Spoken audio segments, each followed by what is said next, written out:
francese Michel Onfray, sulla scorta di un libro in particolare, quello di Michel Houellebecq, romanziere, saggista, poeta, sceneggiatore francese, che ha scritto Sottomissione da ultimo. Esce dopodomani in Francia il romanzo Sottomissione, in Italia il 15 gennaio per Bompiani, laddove si immagina una Francia del 2022 governata da un presidente musulmano e un nuovo ordine sociale con la poligamia, le donne che restano a casa a occuparsi di mariti e figli e una religione, l'Islam, che trionfa sulla civiltà dell'illuminismo francese ed europeo. Poi lo vediamo. Intanto però la prima pagina dell'agenzia ANSA di stamani, che si occupa della musica in lutto, niente meno, un titolo vagamente estensivo, diciamo così, per la morte di Pino Daniele. A Napoli sarà lutto cittadino, scrive l'agenzia ANSA in prima pagina. Stroncato da un infarto nella notte, messaggi di addio sul web. Il primo a dare la notizia è stato Eros Ramazzotti, ci informa l'agenzia ANSA. E poi la politica, nessun inciucio. Renzi sblocca la norma, anzi in questo caso la riforma del fisco. Il decreto delegato, con una norma considerata pro Berlusconi, tornerà in Parlamento soltanto dopo l'elezione del Presidente della Repubblica. Commenta Salvini, segretario della Lega, decreto inciucio è l'ennesima renzata. Il crollo del viadotto inaugurato a Natale in Sicilia è il terzo titolo dell'agenzia ANSA di questa mattina. Finita l'epoca degli errori senza padri, dice il Presidente del Consiglio Renzi. La Procura apre un'inchiesta sul cedimento avvenuto a Capodanno sulla Palermo-Agrigento, l'opera consegnata in anticipo. L'ANAS che contesta la ditta appaltatrice, la cooperativa CMC di Ravenna. Poi vediamo l'articolo che dedica il Quotidiano Nazionale a questa questione. Intanto, sempre dalla prima pagina dell'agenzia ANSA di stamani, l'ambasciatore d'Italia in India, Daniele Mancini, è rientrato a Nuova Delhi al termine di un periodo di 2 settimane trascorso a Roma dopo il richiamo per consultazioni sulla vicenda dei fucilieri di Marina Massimiliano Latorre e Salvatore Girone. Il richiamo era stato una conseguenza del parere negativo manifestato a metà dicembre dalla Corte Suprema indiana alle istanze presentate dai due Marò, scrive l'agenzia ANSA. Sulla questione dei vigili assenteisti a Roma, invece, per il Capodanno, 44 agenti senza giustificazione, scrive ancora l'agenzia ANSA di stamani. Si apre lunedì, cioè oggi, una settimana cruciale nel corpo della polizia locale di Roma Capitale, mentre il premier Renzi lancia un appello alla serietà e si chiede ironicamente come questo possa avvenire in un paese dove si guarisce dall'Ebola, possa avvenire il caso dei vigili ammalati nella notte di Capodanno.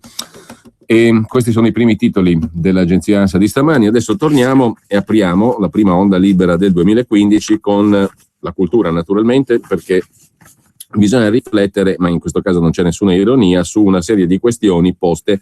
In Francia ci si riflette ampiamente, a quanto pare, perché oltre all'uscita del romanzo di Houellebecq, Sottomissione, che poi è la traduzione di Islam sostanzialmente, oltre a Houellebecq ha fatto discutere molto in Francia anche un altro libro di Éric Zemmour, scrittore e commentatore televisivo, che è stato subito tacciato di persona poco gradita dalla redazione della TV in cui lavora per aver espresso tesi analoghe a quelle di Houellebecq, più in generale, riflettendo anche più in generale sulla condizione della civiltà occidentale cosiddetta, francese nel caso specifico. Il suicidio francese, il titolo del libro di Éric Zemmour.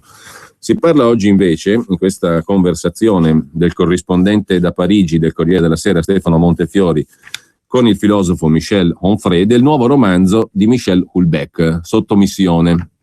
Un romanzo che appunto immagina una Francia fra qualche anno, nel 2022, governata da un presidente musulmano e con un nuovo ordine sociale, per così dire. Cioè diventerà prassi nel 2022, immagina Houellebecq nel suo romanzo, diventerà prassi una società, diventerà normale una società nella quale siano ammesse la poligamia e sia ammesso il fatto che le donne, anzi sia un fatto normale, considerato socialmente normale, che le donne restano a casa a occuparsi di marito e figli in omaggio all'Islam che ha trionfato sulla civiltà francese.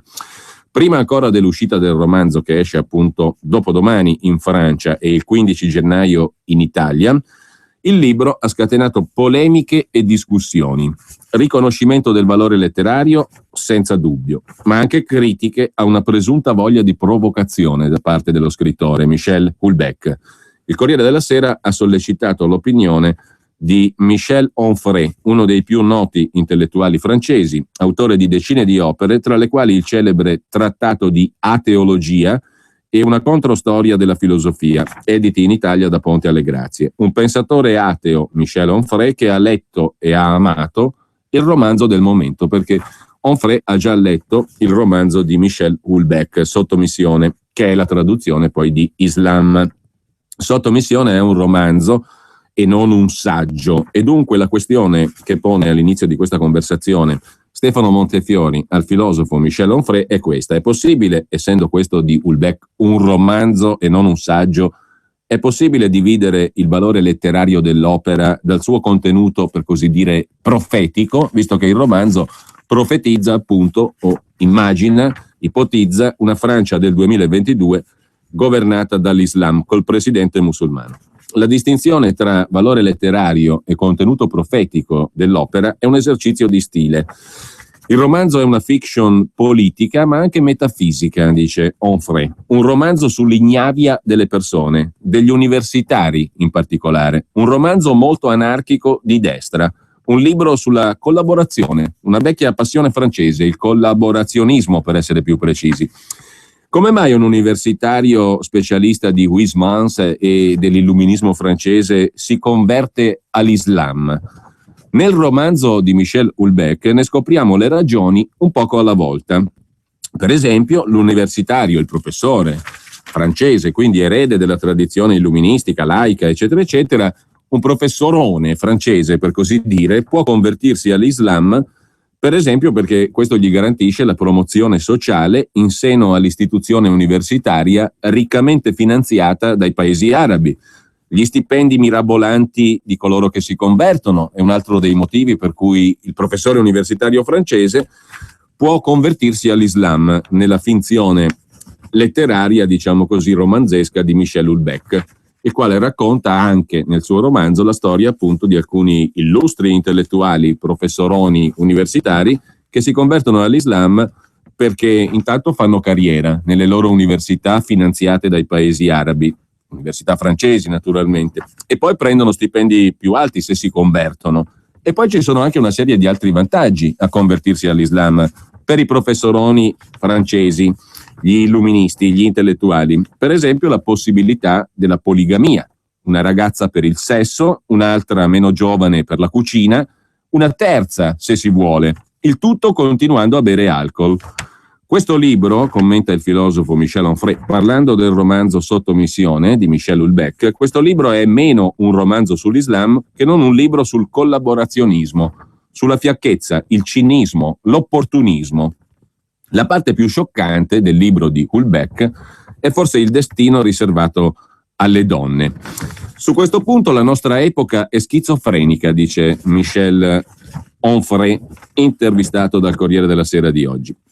A proposito del libro di Houellebecq, la nostra epoca è schizofrenica, bracca il minimo peccato contro le donne e per far questo milita per la femminilizzazione dell'ortografia delle funzioni, la parità nelle assemblee, la teoria del genere, il colore dei giocattoli nelle bancarelle di Natale, che non possono essere solo azzurri, devono essere anche rosa e via dicendo. Insomma, la nostra epoca prevede che ci si arrabbi se si continua a rifiutare auteur o professeur, cioè i femminili di autore e professore, ma fa dell'Islam una religione di pace, di tolleranza e di amore, quando invece, dice Onfray, il Corano è un libro misogino quanto può esserlo la Bibbia o il Talmud. Se si vuole continuare a essere misogini con la benedizione dei sostenitori del politicamente corretto, l'Islam alla Houellebecq è la soluzione. In un'intervista alla Paris Review, Houellebecq decreta la fine dell'illuminismo e il grande ritorno della religione, in primis l'Islam. Credo che abbia ragione, commenta Michel Onfray. I suoi romanzi, i romanzi di Houellebecq, colgono quel che fa l'attualità del nostro tempo, il nichilismo consustanziale alla nostra fine di civiltà, la prospettiva millenarista della biotecnologia, l'arte contemporanea fabbricata dai mercati, le previsioni fantasticate della clonazione, il turismo sessuale di massa, i corpi ridotti a cose, la loro mercificazione, la tirannia democratica, la sessualità fine a se stessa, l'obbligo di un corpo performante, cioè perfetto, efficientissimo, il consumo sessuale, eccetera. Quindi utilizzare i progressi incontestabilmente compiuti dall'Islam in terra d'Europa per farne una fiction sull'avvenire della Francia è un buon modo per pensare a quel che è già la Francia, dice Michel Onfray. Houellebecq descrive una società francese e anche europea stanche e affaticate dalla perdita dei valori tradizionali. Houellebecq continua a dipingere il ritratto di una Francia post-68 e ha ragione di vedervi un esaurimento meno in rapporto col breve termine del maggio 68 che col lungo periodo della civiltà giudaico-cristiana che crolla. Questa civiltà, dice Onfray, è nata con la conversione di Costantino all'inizio del V secolo, del IV secolo anzi. Il Rinascimento intacca la sua vitalità, la Rivoluzione francese abolisce la teocrazia. Il maggio 68 si accontenta di registrarne lo sfinimento. Siamo in questo stato mentale, fisico, storico, ontologico. Houellebecq è il ritrattista terribile di questo basso impero che è diventata l'Europa dei pieni poteri consegnati ai mercati. L'Europa è morta. Ecco perché i politici vogliono farla, dice Michel Onfray in questa conversazione che appare nelle pagine di cultura del Corriere della Sera di stamani. Leggendo il libro l'impressione è che si finisca per credere alla profezia di una Francia governata dall'Islam. E in effetti uno dei talenti di questo libro è proprio la credibilità, dice Michel Onfray. Il racconto è estremamente filosofico proprio perché è estremamente credibile. Sottomissione rivaleggia con 1984 di Orwell, Fahrenheit 451 di Bradbury e Il mondo nuovo di Huxley. Per me è il miglior libro di Houellebecq, di gran lunga. La sottomissione di cui diamo prova nei confronti di ciò che ci sottomette è attualmente sbalorditiva. È un altro sintomo del nichilismo nel quale ci troviamo, dice Michel Onfray commentando il libro Sottomissione di Michel Houellebecq. Evocando l'Islam, Houellebecq agita un fantasma molto presente nella Francia odierna e lo dimostra anche il successo dei libri di Éric Zemmour, quello che citavamo prima, Il suicidio francese, e di Alain Finkielkraut. Ricorrere alla parola fantasma per dire che questi libri hanno successo perché evocano i fantasmi della sottomissione all'Islam, i fantasmi del domani, della decadenza e via dicendo. Ricorrere alla parola fantasma, nota il filosofo Michel Onfray, è già un modo di prendere una posizione ideologica. Esiste una realtà che non è un fantasma e che coloro che ci governano nascondono. Divieto di statistiche etniche, sotto pena di farsi trattare da razzisti ancor prima di aver detto alcunché su queste cifre. Divieto di rendere note le percentuali di musulmani in carcere, sotto pena di farsi trattare da islamofobi al di fuori di qualsiasi interpretazione di queste famose cifre, eccetera. Non appena si nasconde qualcosa, si attira l'attenzione su ciò che si è nascosto. Se non esiste che un fantasma, allora che si diano le cifre. Saranno le cifre a questo punto a parlare, dice Michel Onfray, concludendo questa conversazione nella pagina di cultura oggi del Corriere della Sera sul libro di Michel Houellebecq, Sottomissione, un libro di cui si è parlato molto già prima dell'uscita. Esce dopodomani in Francia, esce in Italia il 15.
Ella Fitzgerald, Louis Armstrong, Dream a Little Dream of Me, interpretazione memorabile, l'abbiamo ascoltata prima di Natale e la riproponiamo per il nuovo anno perché certe cose vanno riproposte in quanto immortali e in quanto anche molto apprezzate, credo, dalle persone che amano la musica. E intanto abbiamo la pubblicità, credo, tra pochissimo, mentre poi diamo un'occhiata anche alla questione del ponte che è crollato rapidissimamente, con le giustificazioni della CMC, la cooperativa che ha costruito sostanzialmente quel tratto di ponte che è caduto dopo 7 giorni dall'inaugurazione. È stato soltanto uno smottamento, dice il numero 1 della CMC. Nella zona è nevicato e il premier è stato informato male.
Bene, torniamo allora a questo simpatico ponte che crolla, possiamo dirlo perché per fortuna non ci sono state vittime e quindi è simpaticamente crollato il ponte a 7 giorni dalla costruzione ed è stato costruito dalla CMC, cooperativa regina delle costruzioni di dimensioni ormai paragonabili a una multinazionale evidentemente, ma con una matrice che è quella delle cooperative rosse classiche. Soltanto uno smottamento e il premier è stato informato male, dice il numero 1 della CMC, cooperativa muratori e cementisti, era nata così. È diventata una multinazionale più o meno e sicuramente in Italia lavora molto, anche nelle zone governate tradizionalmente dal centrodestra sulla base dei famosi accordi. Le cooperative rosse lavorano nel settore delle costruzioni, per esempio in Lombardia, e viceversa non si fa concorrenza nella sanità alla Emilia Romagna su determinate. In cambio però la sanità in Lombardia è gestita da Comunione Liberazione storicamente. Questo è un po' diciamo il senso dell'accordo che da parecchi anni regge. E le cooperative rosse sono entrate a pieno titolo nelle principali cosiddette grandi opere italiane e non solo. In ogni caso si è verificato un cedimento del manto stradale della rampa di accesso al viadotto Scorciavacche 2, quello crollato, ma non c'è stato assolutamente il crollo della variante stessa. Sono in corso verifiche tecniche che diranno se lo smottamento è dovuto a infiltrazioni d'acqua o altro. Parallelamente c'è un'inchiesta della magistratura, possiamo solo aspettare, ma è chiaro che l'opera non è crollata, dice il presidente della cooperativa, la CMC, Massimo Matteucci, commentando quanto accaduto a Capodanno sul tratto di variante della Palermo-Agrigento con lo smottamento del terrapieno e del manto stradale per un tratto di 50 metri. L'opera non è crollata, sono un'illusione ottica. E le foto che vedete oggi sui giornali sono più o meno illusioni ottiche. La viabilità era stata sospesa prima del cedimento, aggiunge Matteucci, perché era stato notato un avvallamento. Tra il 31 e l'1 gennaio la zona è stata interessata da una copiosa nevicata che ha impedito i primi interventi di ripristino, avviati comunque appena il meteo lo ha consentito. E a proposito della reazione del premier Renzi, che su Twitter ha scritto: ho chiesto all'ANAS il nome del responsabile, pagherà tutto, hashtag finita la festa, Matteucci si limita a commentare che il Presidente del Consiglio deve essere stato male informato di prima mattina. È stato indotto a parlare di crollo quando il viadotto non ha problemi. Anche l'ANAS, da questo punto di vista, è stata molto chiara nel descrivere quanto accaduto in Sicilia. Tecnicamente, il raggruppamento di imprese impegnato nei lavori per il viadotto Scorciavacche 2 spiega che il cedimento della sovrastruttura stradale è riconducibile a un cedimento del terreno di fondazione del corpo stradale con innesco di uno scivolamento verso valle di parte del rilevato. Nessuno dei fenomeni, cedimento in fondazione e scivolamento verso valle, interessa le nuove opere costituite dai viadotti Scorciavacche 1 e Scorciavacche 2. Questa è la giustificazione tecnica, diciamo così, che è stata fornita dal raggruppamento di imprese cappeggiato dalla cooperativa CMC, le Coop, che minimizzano quanto è accaduto. Piero Collina, presidente del CCC, partner del CMC, sempre cooperative di quella matrice là sono tutte e due, colosso delle costruzioni, ha saputo del cedimento nel tardo pomeriggio. Da quello che ci è stato spiegato, dice Collina, presidente a sua volta del CCC, che è un'altra cooperativa colosso delle costruzioni, partner della CMC, da quel che ci è stato spiegato si è trattato di uno smottamento del terreno e non di un problema dell'opera. E ammette però di sentirsi sollevato dopo le prime preoccupanti notizie il presidente del CCC, il consorzio di cooperative delle costruzioni, partner della CMC nella costruzione. Entrambe sono cooperative nate in Emilia-Romagna a suo tempo e poi diventate monopoliste quasi negli affari di grandi opere. I rilievi tecnici più approfonditi sono rinviati ad oggi. Non è scartata alcuna ipotesi, compresa la sottovalutazione delle caratteristiche del terreno. Ma l'importante, dice il presidente del CCC, è che non sia successo nulla di grave e nessuno si sia fatto male. Resta il fatto che non doveva esserci nemmeno lo smottamento ai lati della strada. Così le cooperative minimizzano, come scrive in questo caso il Quotidiano Nazionale. A proposito poi di cantieri, poi andiamo a dare un'occhiata a un'altra questione che abbiamo appena citato stamani in rassegna stampa.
Pezzo meraviglioso, Every Time We Say Goodbye di Cole Porter, interpretato da Chet Baker, e andremo avanti ad ascoltarlo fino alla fine perché è stupendo, a brani, a pezzi, a bocconi, ma ce lo ascoltiamo fino alla fine. Intanto, a proposito di cantieri, appunto, su Repubblica c'è l'inchiesta firmata da Piero Colaprico stamani sugli appalti per l'Expo. L'assalto ai cantieri della mafia imprenditrice è il titolo. Scoperte infiltrazioni in un'azienda su 8. Dalle targhe clonate per mascherare i subappalti illegali ai legami familiari con i boss. I documenti riservati della prefettura di Milano mostrano che i clan mafiosi hanno preso il controllo anche di ditte apparentemente pulite. Le verifiche amministrative e i blitz sul campo hanno permesso di escludere anche società che erano entrate nella white list, nella lista bianca, cioè le società che potevano legittimamente operare. È nata una task force che passa al setaccio chi fa i lavori. Al primo segnale anomalo, anche banale, scattano indagini più accurate, scrive Repubblica riassumendo l'inchiesta di Colaprico con qualche numero. 367 le imprese ispezionate. La prefettura di Milano in questo caso ha disposto controlli su 367 imprese aggiudicatrici di appalti dell'Expo. Il 13%, 48 imprese, il 13% di quelle controllate sono state escluse dai lavori. 1436 le verifiche sui mezzi. I controlli hanno riguardato i mezzi usati dalle imprese, auto, camion e ruspe. 3.099 gli operai controllati, i dipendenti delle imprese su cui sono stati fatti controlli. Raffaele Cantone, il magistrato a capo dell'autorità anticorruzione, dice che sono stati emessi più provvedimenti di interdittiva a Milano che non per i lavori della Salerno-Reggio Calabria. E la notizia, peraltro, data da Cantone, per un verso non stupisce affatto. Mentre il PM di Milano, Ilda Bocassini, dice non possiamo permetterci di accettare ambiguità da nessuno, o si sta con lo Stato o si sta con la mafia. Parla anche il prefetto di Milano, Francesco Paolo Tronca: abbiamo liberato forze attive dal lavoro burocratico, chi prima stava alla scrivania oggi sta nel fango dei cantieri. Non abbiamo bisogno delle certezze del diritto penale per dire che una ditta è permeata dalle cosche. Te lo confidano a mezza voce anche gli avvocati penalisti, racconta Colaprico. Ci sono aziende che ormai non possono più lavorare perché uno dei soci è pregiudicato. Chiamano noi, avvocati penalisti, per un consiglio. Ma cosa possiamo fare? E lo sussurrano informalmente anche i poliziotti. I mafiosi hanno finito di scherzare e di sentirsi impuniti. Li possiamo toccare sui soldi, come insegnava Giovanni Falcone. Chi ufficialmente potrebbe parlare tace in pubblico, racconta Colaprico, ma il dato di fatto è certo: è cominciata nei territori del nord Italia una guerra dura e silenziosa alla mafia imprenditrice, alla cosiddetta zona grigia. L'Expo di Milano è la trincea più avanzata di questa guerra. Repubblica ha potuto osservare alcuni documenti riservati e ne ha tratto 5 episodi sufficienti a raccontare un sistema, scrive Colaprico. È peraltro una mentalità abbastanza comune quella di parlare di sistema. In ogni caso, un'impresa di costruzioni, per esempio, era entrata nella lista bianca delle aziende affidabili per i cantieri dell'Expo e poteva stare tranquilla, e invece è finita fuori, out, perché mandava sul cantiere della tangenziale est esterna auto, camion e ruspe con targhe clonate, cioè affidava ad altri imprenditori molto meno puliti dell'azienda che aveva la lista bianca, che era nella lista bianca, gli importanti lavori che aveva ottenuto. Per evitare i controlli era stata ideata una furbata: mettere le proprie targhe autorizzate su mezzi non autorizzati e guidati da dipendenti di aziende che erano state in qualche caso già cacciate dai cantieri. Via tutti dunque, senza possibilità di rientrare. Un'altra impresa gode della liberatoria antimafia, ma si indaga lo stesso. Una delle titolari è sposata con un detenuto, esperto nel traffico internazionale di stupefacenti.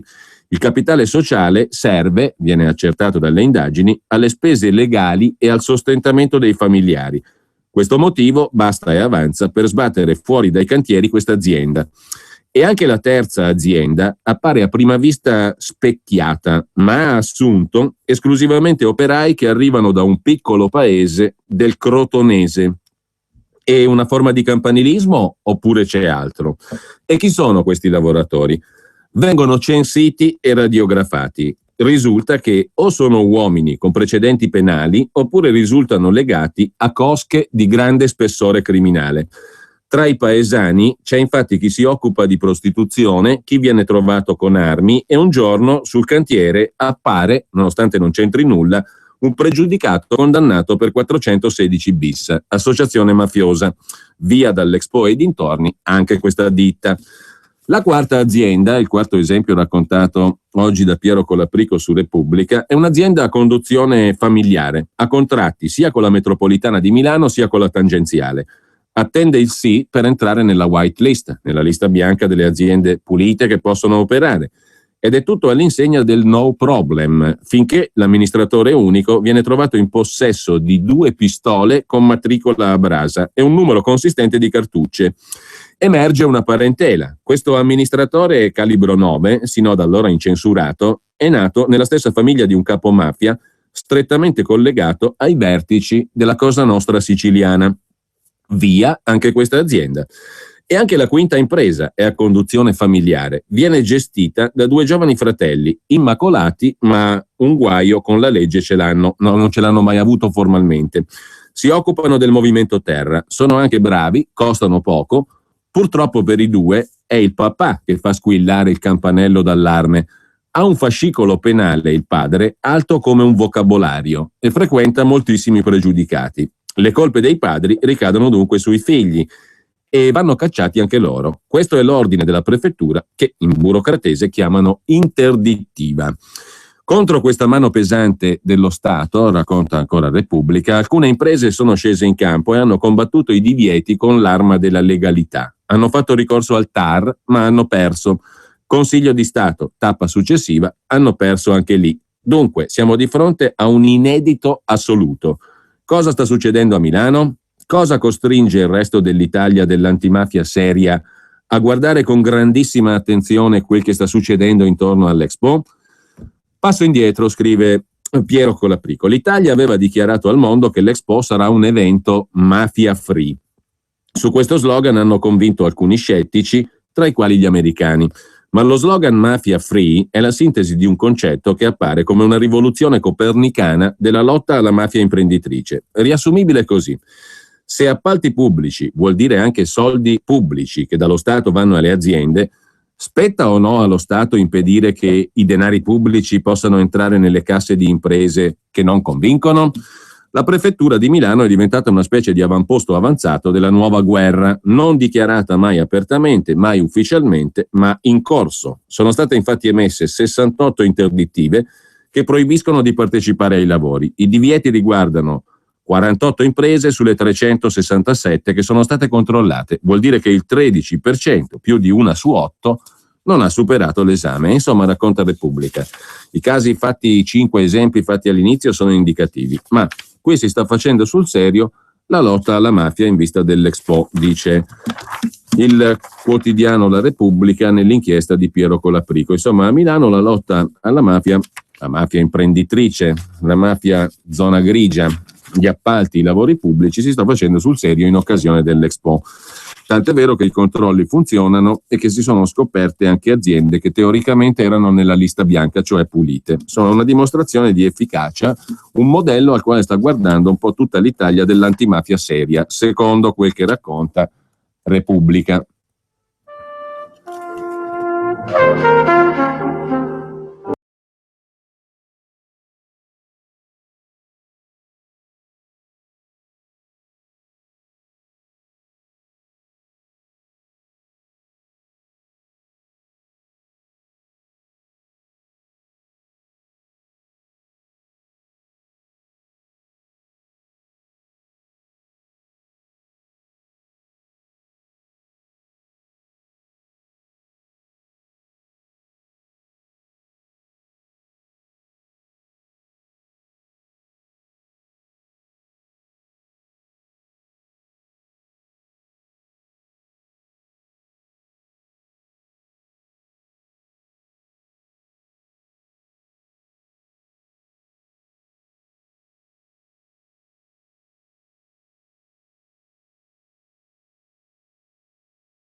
We Say Goodbye di Cole Porter. Tornando brevissimamente al pezzo di Piero Colaprico su Repubblica, l'inchiesta sugli appalti e la mafia imprenditrice Expo 2015 Milano. Funziona a Milano, racconta ancora il giornalista di Repubblica, una sorta di gruppo misto composto da antimafia e ASL, ispettori del lavoro, vigili e funzionari della prefettura, che sta mettendo in ginocchio i manager squali mafiosi.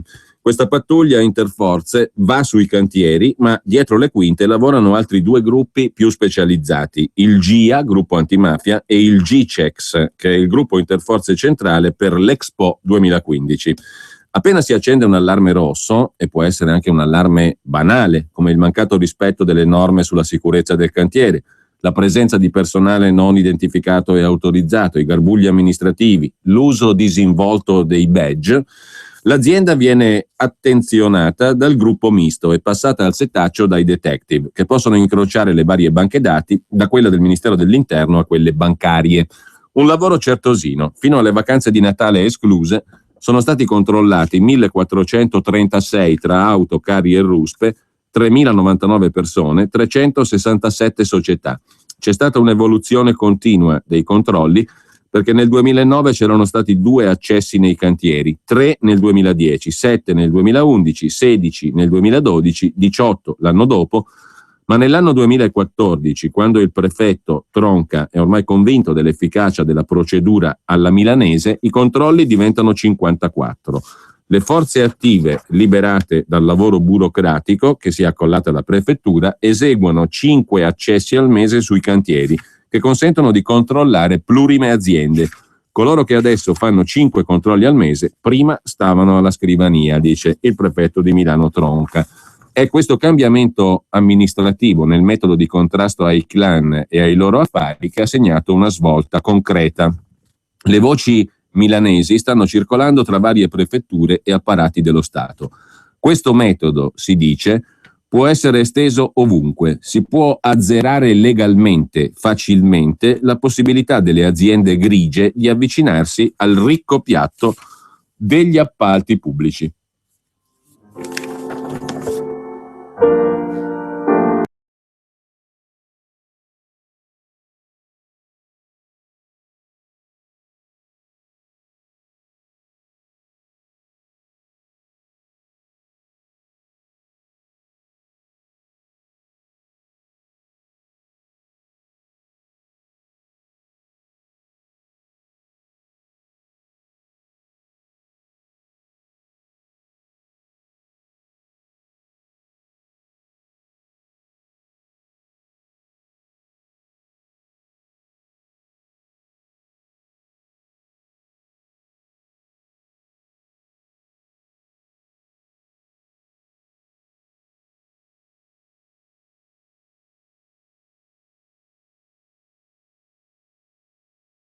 Ma non lo sono, si sofferma da un punto di vista diverso il giornale con l'articolo di Luca Fazzo, cronista giudiziario. Le aziende messe KO dallo Stato in nome dell'antimafia.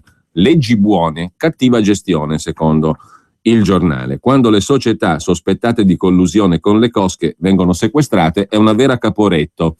Su 1700 società se ne sono salvate 38. In fumo 72.000 posti di lavoro. Non è mai stato creato un albo degli amministratori giudiziari e nemmeno una tabella dei compensi. E i furbetti fanno affari e disastri. La radiografia dei beni sequestrati, la situazione è aggiornata come al solito all'italiana a parecchio tempo fa, al 7 gennaio 2013. La radiografia dei beni sequestrati al 7 gennaio non dell'anno scorso, ma dell'anno ancora prima, 2013, era questa. In totale in Italia 12.944 sequestri di beni fra aziende e immobili, 1.707 aziende, 11.237 immobili. A livello regionale in Piemonte 181 sequestri fra aziende e immobili. La Lombardia ha il record al nord, 1186, in Veneto 88, in Trentino Alto Adige 16, Friuli Venezia Giulia 19 beni sequestrati in totale fra immobili e aziende, in Liguria 58, in Toscana 67, in Umbria 4, nel Lazio 645, in Abruzzo 54, in Molise 2, record in Sicilia 5.515, poi la Campania 1.918, la Calabria 1.811, la Puglia 1.126. Il dato lombardo per ampiezza è il quarto a livello italiano. Dopo viene la Puglia, 1186 sequestri di beni in Lombardia, 1126 in Puglia, 1811 in Calabria, 1918 in Campania, 5515 in Sicilia. In totale in Italia al 7 gennaio 2013 12.944 beni sequestrati. Il 38% di questi appunto è in Sicilia, il 21% è in Campania, l'8% in Puglia, il 10% in Calabria, il 9% nel Lazio, il 14% in Lombardia. Tra le attività più sequestrate quelle del commercio e delle costruzioni, seguono alberghi e ristoranti, attività immobiliari, settore agricolo e trasporti e comunicazioni. Il racconto di Luca Fazzo parte da Roma. Serrande abbassate sul Café de Paris, nel cuore di Via Veneto a Roma. 32 operai al posto di 2.500 invece alla Colo Coop di Milano. Un buco di 2 milioni e mezzo alla Calf di Catania, che prima macinava utili su utili. Cosa hanno in comune un bar della capitale, una cooperativa di lavori stradali a Milano e una società di servizi portuali in Sicilia? In comune hanno il fatto che sono passate nel tritacarne della legge antimafia, che prevede misure draconiane per colpire gli interessi economici della criminalità organizzata. Una legge sacrosanta nei principi, scrive il giornale, ma che si risolve in una Caporetto quando, dopo che aziende grandi e piccole sono finite nel mirino della giustizia, accusate a ragione o a torto di essere propagini della mafia, quando a prenderle in mano è lo Stato, la Caporetto per le imprese è assicurata, perché dovrebbe essere lo Stato a incarnare l'economia buona che prende il posto di quella cattiva, mandando avanti, secondo la legge, ciò che prima invece viveva nel crimine. Risultato, un disastro. L'ultimo rapporto di SRM, che è l'Osservatorio sull'economia meridionale di Banca Intesa San Paolo, parla di 72.000 posti di lavoro che sono stati persi nel passaggio delle imprese dalle mani del crimine a quelle dello Stato. Di oltre 1.700 aziende sequestrate, ne sono vive ancora soltanto 38. E va bene che la catastrofe può avere più di una spiegazione nobile. L'azienda mafiosa sta a galla più facilmente perché non rispetta le regole, paga in nero, intimidisce i concorrenti, soggioga i clienti. Tutte armi che lo Stato non può avere. Ma gli addetti ai lavori sanno anche che dietro alla catastrofe di questi beni c'è un colossale problema di inefficienza dello Stato che si è assunto un dovere che non è in grado di compiere. A partire dai livelli più alti, il codice antimafia, varato nel 2011, prevedeva che venisse creato un albo nazionale degli amministratori giudiziari, cioè i professionisti incaricati di gestire aziende confiscate. Sono passati più di 3 anni e l'albo ancora non c'è. A febbraio dello scorso anno il governo ha promesso il varo di una tabella nazionale dei compensi da pagare agli amministratori. Non si è vista neanche questa, col risultato che ogni tribunale si regola a modo suo e a mandare avanti, più spesso anzi ad affossare le aziende, sono commercialisti pagati a volte cifre spropositate.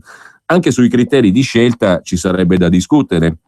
Nell'inchiesta su Mafia Capitale compare il nome di Luigi Lausi, che è uno dei professionisti ai quali il Tribunale di Roma ha affidato una lunga serie di aziende confiscate alle mafie, di cui Salvatore Buzzi dice «Lausi è mio». E a volte, come nel caso della Piredil di Milano, si scopre che gli amministratori inviati dal Tribunale continuavano a trescare con i vecchi proprietari mafiosi. Ci sono 3 modi in cui lo Stato interviene per colpire gli interessi economici del crimine. Il primo modo, più semplice, è l'interdittiva antimafia spiccata dalle prefetture, che non decapita le aziende, ma si limita a bloccare i loro appalti pubblici. E spesso è più che sufficiente per affossarle. Sacrosanto quando dietro ci sono davvero i clan, meno quando, come nel caso della Colo Coop, nel frattempo i manager, sospettati di essere collegati ai clan, sono stati assolti.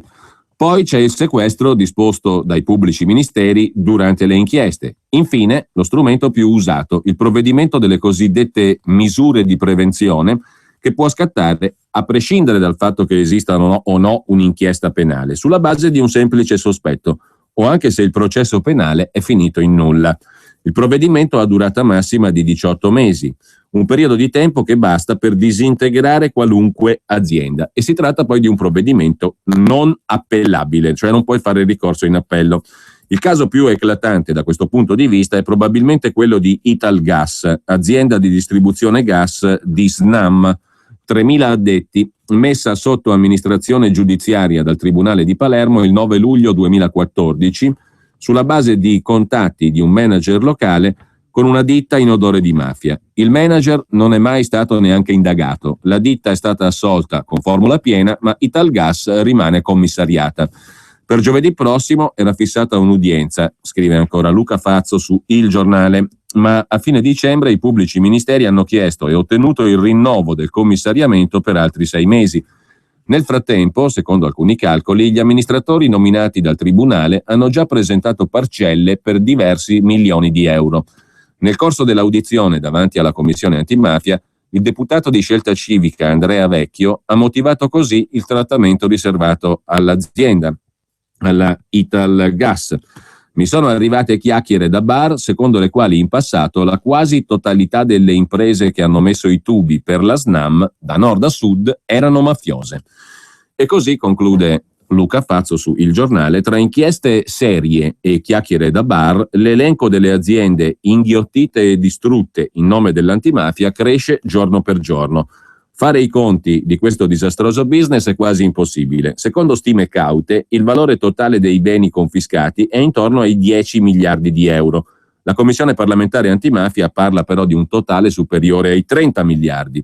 Una parte di questo colossale patrimonio è costituito da beni immobili, che hanno il pregio di essere poco deperibili e di poter essere dati in affido a associazioni antimafia come Libera di Don Ciotti o usate per alloggiare i carabinieri della compagnia di Partinico, per esempio, ma la fetta più grossa è quella delle attività imprenditoriali ed è qui che lo Stato manager fa i danni peggiori. Dal momento della confisca di primo grado, i beni vengono presi in mano dall'Agenzia Nazionale Beni Confiscati, guidata da un prefetto. In teoria dovrebbe esserci un consiglio direttivo che però è vacante da tempo, compresi i 2 qualificati esperti in materia di gestioni aziendali e patrimoniali, che dovrebbero, secondo legge, cercare di evitare la dissipazione delle aziende sequestrate. Nel frattempo, però, la distruzione va avanti. Gli amministratori giudiziari vengono pagati profumatamente, a prescindere dal fatto che producano danni o no. La verità, dice un addetto ai lavori, è che oggi fare l'amministratore dei beni confiscati è un business ambito. Si fanno un sacco di amicizie, non si rischia nulla, si guadagna bene.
(4422).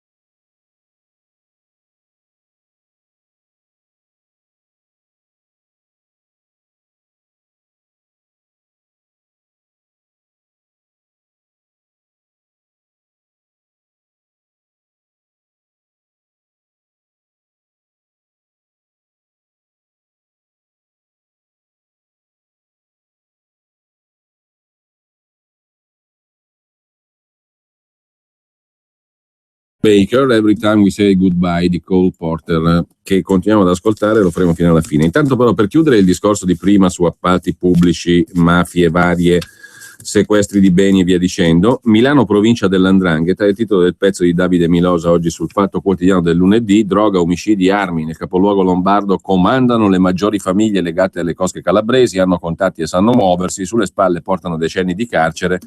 Oggi però sono uomini liberi, i salotti buoni li accolgono, la politica ci va a cena, nei quartieri il loro nome è sinonimo di rispetto, mafiosi di rango certificati dalle sentenze. Questo è il filone, diciamo, savianeo, di dipingere Milano come fosse Reggio Calabria. Giocano forte gli uomini d'oro del crimine alla milanese, incrociano inchieste ma stanno ben attenti a non inciampare in reati, si muovono come fantasmi. Però secondo la legge, se uno non fa reati, com'è che lo chiamereste voi? Mafioso?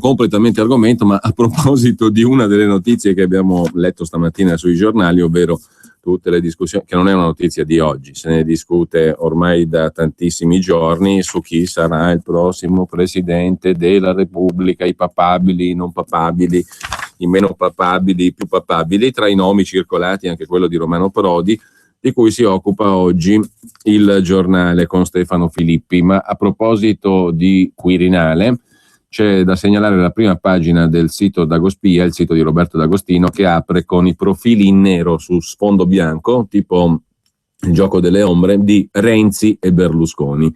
La norma salva Berlusconi, che doveva passare sotto Natale nella distrazione generale, è stata sputtanata e affondata. Ieri Renzi ha ordinato la retromarcia e il codicillo dello scandalo sarà congelato fino a dopo le elezioni per il Quirinale. La norma incriminata sarebbe stata inserita all'ultimo giorno, non si sa se dagli uffici di Palazzo Chigi o dal Ministero del Tesoro. Renzi ha assunto su di sé la responsabilità di questo articoletto salva banana, cioè salva Berlusconi, scrive Dagospia, ma è un modo per coprire le responsabilità. E proprio perché siamo alla vigilia di un passaggio importante come il voto per il successore di Re Giorgio, è indispensabile che si sappia ufficialmente chi ha scritto la norma salva Berlusconi, anche perché sul banco dei sospettati non c'è soltanto Renzi, Palazzo Chigi, con il patto del Nazareno, ma anche il quirinabile Piercarlo Padoan.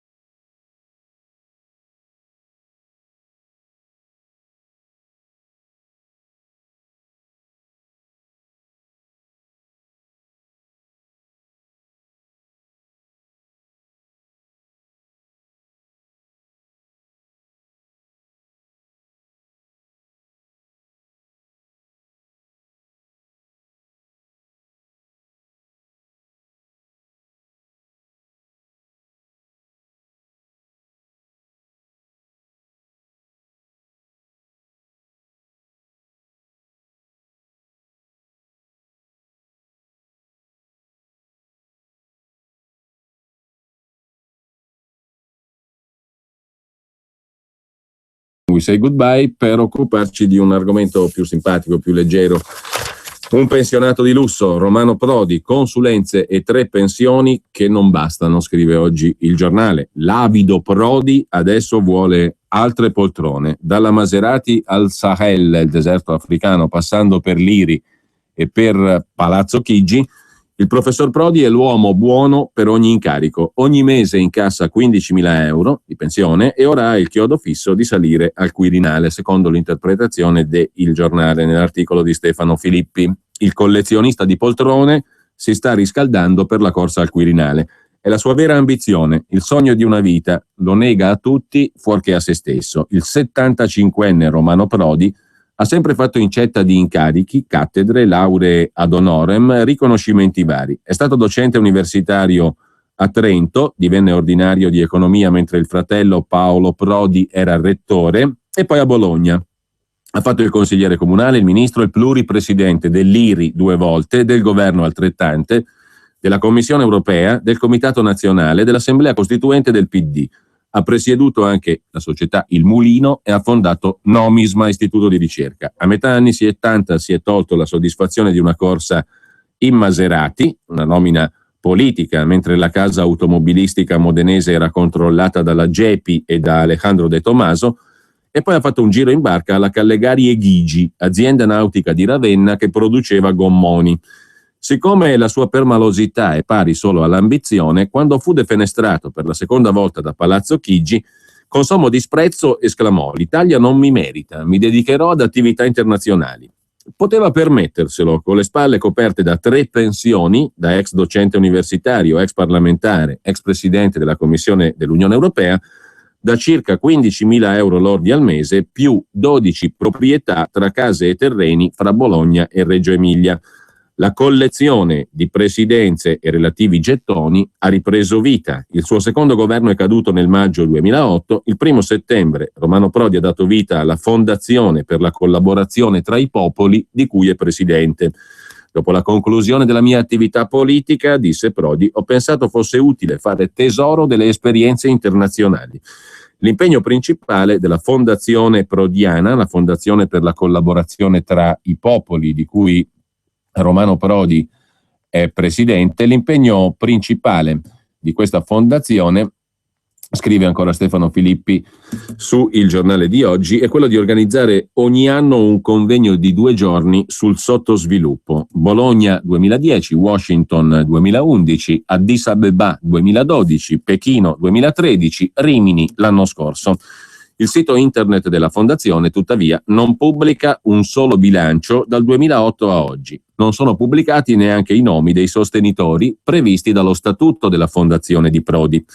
10 giorni dopo la firma dal notaio per la fondazione, scusate il gioco di parole, per la nascita, insomma, della Fondazione per la collaborazione tra i popoli, di cui Prodi è presidente, 10 giorni dopo la firma dal notaio per costituire la fondazione, il professor Prodi ha ottenuto dalle Nazioni Unite la presidenza del gruppo di lavoro ONU-Unione Africana per il finanziamento delle missioni di pace in Africa. La Commissione ha firmato l'anno dopo un dossier battezzato Rapporto Prodi, ma purtroppo le guerre nel continente nero sono continuate senza che si abbiano notizie di mediazioni del professor Prodi in teatri di conflitto come la Libia, il Sudan, la Somalia o la Repubblica Centrafricana. Il 6 ottobre 2012 il segretario generale dell'ONU ha nominato Prodi suo inviato speciale per il Sahel, la fascia subsahariana che va dall'Oceano Atlantico al Mare Rosso. Incarico breve, terminato il 31 gennaio scorso. Ora, al posto di Prodi, siede la signora Ironte Gebre Selassie, etiope. Al Palazzo di Vetro, all'ONU, hanno sintetizzato il mandato di Prodi con parole di circostanza. Ha realizzato una strategia integrata per il Sahel e mobilitato la comunità internazionale. Insomma, nulla di memorabile Prodi come commissario dell'ONU per il Sahel. Prodi ha comunicato la fine del mandato in modo curioso, a fine agosto, in un comunicato scritto per smentire un articolo de Il Giornale che in realtà non parlava dell'incarico per il Sahel, ma di quello per il peacekeeping, per il mantenimento della pace. Coperta l'Africa, Prodi ha mietuto altrove. Dal 2010 ha una cattedra di dialogo Europa-Cina a Shanghai, al China Europe International Business School. L'anno prima aveva ottenuto un incarico, terminato nel dicembre 2013, di Professor at Large al Watson Institute di Studi Internazionali alla Brown University di Providence, nel Rhode Island. Dalla Cina agli Stati Uniti, insomma, Prodi rafforza i rapporti nei luoghi del potere mondiale.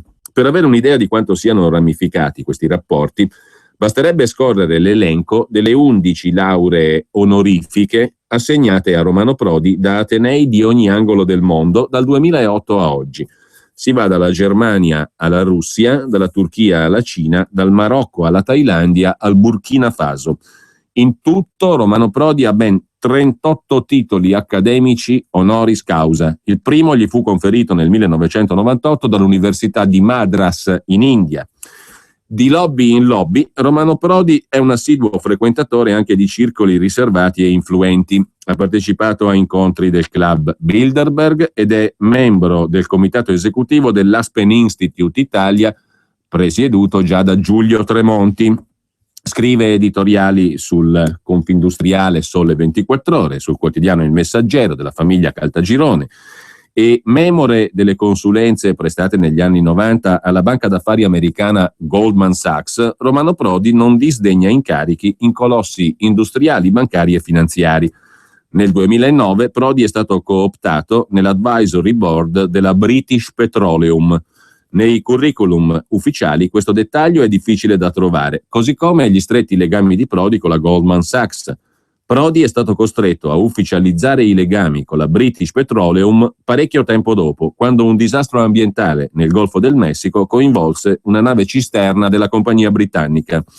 Viceversa, i portavoce di Prodi sbandierano un gran rifiuto, quello opposto alla Gazprom russa, che gli aveva offerto di presiedere il gasdotto South Stream, parallelamente all'ex cancelliere tedesco Gerhard Schröder, che era la guida del Nord Stream.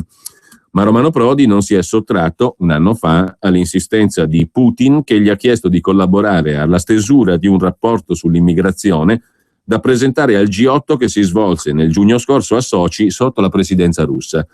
Avanti e indre dal business alla politica, scrive il giornale concludendo questo ritratto di Romano Prodi. Avanti e indre dal business alla politica, passando per le università e gli organismi internazionali. La carriera di Romano Prodi è in perenne movimento. Per una porta che si chiude, se ne spalanca un'altra.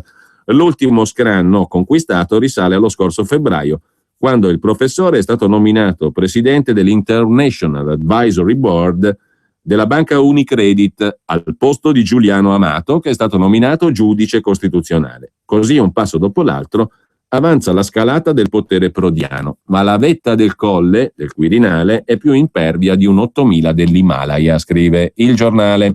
Intanto Prodi è andato a far compagnia a Lucrezia Reichling, per rimanere agli articoli di oggi, in Unicredit, appunto, alla banca Unicredit.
Baker, ma non me la sono sentita di interrompere. Yevgeny Kissin che suona il valzer opera 64 numero 2 di Frédéric Chopin.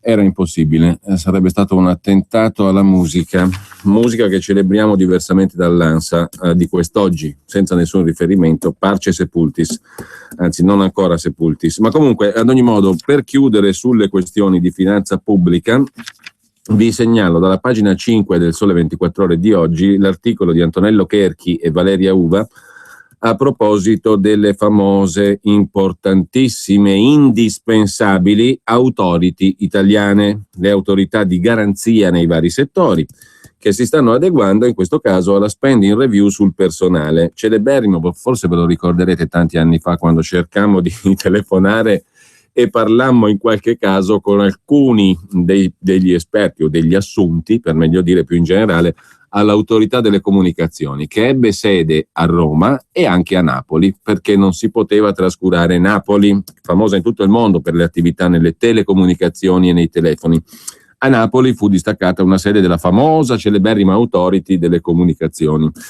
Vi ricorderete forse i colloqui con i simpatici dipendenti, che erano tantissimi. Per fare che cosa? Lo abbiamo sperimentato nel corso degli anni. Siamo tutti più protetti, in effetti, dalle tariffe che non tornano, dalle comunicazioni che ci arrivano in casa e via dicendo. Insomma, l'authority delle comunicazioni è stata uno dei modelli più efficaci di authority all'italiana, autorità di garanzia, mutuate dal mondo anglosassone. Le authority, per vigilare il mercato, in Italia sono servite a piazzare tutti i trombati di tutte le categorie, senza escludere alcun partito, passando dalla destra alla sinistra del Parlamento per tutto l'arco parlamentare. Dentro le authority sono finiti i trombati e i riciclati con lussuosissimi stipendi di tutti, ma proprio tutti, nessuno escluso, i partiti. Tutti, perché il regista sta dicendo non è vero tutti. Sì, è vero tutti, potremmo fare nomi e cognomi che per carità di patria e per incolumità personale non facciamo naturalmente, ma sono stati tutti piazzati. Tutti i partiti hanno piazzato qualcuno dei propri trombati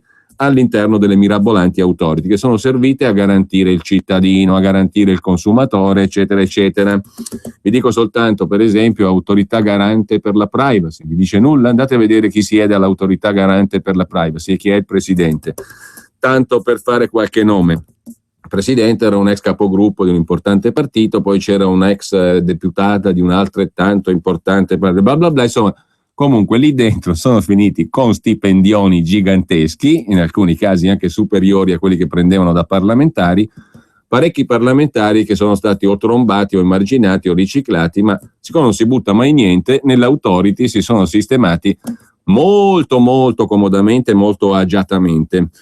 Una cura dimagrante per le 9 autorità che esistono, forse voi non lo sapevate, ma sono 9 le authority o autorità di garanzia che esistono in Italia, sono almeno 9 per dire la verità. L'anticorruzione è quella delle comunicazioni, fantastica, con 312 dipendenti, l'anticorruzione ne ha 292, l'antitrust 276 dipendenti, la Consob 560 dipendenti, la Covip che vigila sui fondi pensione tra le altre cose 64 dipendenti, l'autorità energia, gas e acqua che ci ha protetto mirabilmente da tutte le tariffe crescenti e da tutte le ingiustizie subite dai gestori in maniera mirabile, l'autorità energia, gas e acqua 141 dipendenti, l'autorità della privacy succitata 113 dipendenti, la commissione di garanzia sciopero e non mettetevi a ridere 30 dipendenti, per fortuna sono un po' meno, quella dei trasporti 31. Ebbene, la spending review sul personale avrebbe già fatto risparmiare 5,2 milioni. Peccato che 18 vengono spesi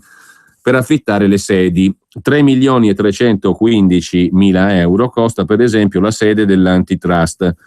A Napoli abbiamo 1,5 milioni di affitto per l'authority delle comunicazioni, perché voi direte roba del passato. No, l'authority per le comunicazioni rimane sia a Napoli che a Roma, perché una volta che ce l'hai piazzata a Napoli, secondo te ce la puoi togliere? No, resta molto difficile e infatti si pagano 1,5 milioni di euro per la sede di Napoli, 3,2 milioni di euro ridotto del 15% da luglio 2014 per la sede di Roma. L'autorità antitrust paga 3,7 milioni all'anno naturalmente di affitto, alla Consob sono più modesti, 380 mila euro, mezzo milionata di euro paga invece la Covip, 3.800.000 euro d'affitto l'energia, gas e acqua, l'autority naturalmente, 1,4 milioni di euro da ridurre a 1,1, si vedrà, l'autorità per la privacy, 285.000 euro la commissione di garanzia sciopero, la neo authority dei trasporti è incomodato d'uso gratuito, sarebbe l'unica authority che pare non paghi degli affitti. Per le sedi 18 milioni vengono spesi così. Ed è naturalmente alla faccia della spending review. Infine, in tema di spending review e spesa pubblica, per non farsi mancare nulla, perché l'anno sarà nuovo, ma l'Italia è quella di sempre e parecchia Italia è unita, non diciamo tutta, però parecchia Italia è unita anche dai finti malati, dai falsi invalidi, però ci sono le capitali anche di questa parecchia Italia unita e la capitale, secondo Repubblica, che oggi ne parla a pagina 9, è Agrigento. Nelle scuole di Agrigento, per la precisione, lì c'è la capitale dell'assenteismo. Sta per concludersi il primo troncone di una maxi inchiesta che coinvolge docenti, funzionari pubblici e medici. Smascherato un giro che coinvolgeva centinaia di persone, gli indagati sono 280, 17 gli arresti, gli abusi riguardano soprattutto i beneficiari della legge 104 sull'assistenza a persone gravemente malate, quella venuta alla ribalta per tutti in occasione del Capodanno abbiamo da una parte con i netturbini napoletani, dall'altra parte invece i vigili romani. Ad Agrigento invece abbiamo la capitale scolastica, in questo caso il focus è concentrato sulle scuole di Agrigento, che sono la capitale dell'assenteismo, non solo nell'ambito scolastico, ma nell'ambito del pubblico impiego complessivamente. In una scuola media di Raffadali, Agrigento, 11 bidelli su 11, tutti, usufruiscono delle agevolazioni concesse dalla legge 104 sull'assistenza a parenti gravemente malati. A Menfi, siamo sempre nell'Agrigentino, 90 dei 140 insegnanti e altro personale hanno acquisito il diritto alla agognata legge 104, la stessa di prima. Altre posizioni sono al vaglio degli investigatori. Coinvolti alcuni medici pronti a falsificare gli esami clinici o ad offrire consigli per far emergere dalle radiografie problemi clinici inesistenti. Con ciò noi ci salutiamo per il momento, diamo un occhio all'agenzia ANSA che rimane aperta sulla morte di Pino Daniele e sull'inciucio, nessun inciucio, anzi è la smentita, Renzi blocca la riforma del fisco, nessun inciucio con Berlusconi. E adesso chiudiamo con un altro pezzo musicale che ascoltiamo fino alla fine sforando tutto quanto c'è da sforare, nel caso c'è la mia autorizzazione che vale 0 ma è tassativa. Ci ascoltiamo un altro pezzo che spesso mando e in questo caso è dedicato a Minù e alla sua insuperabile compagna di vita.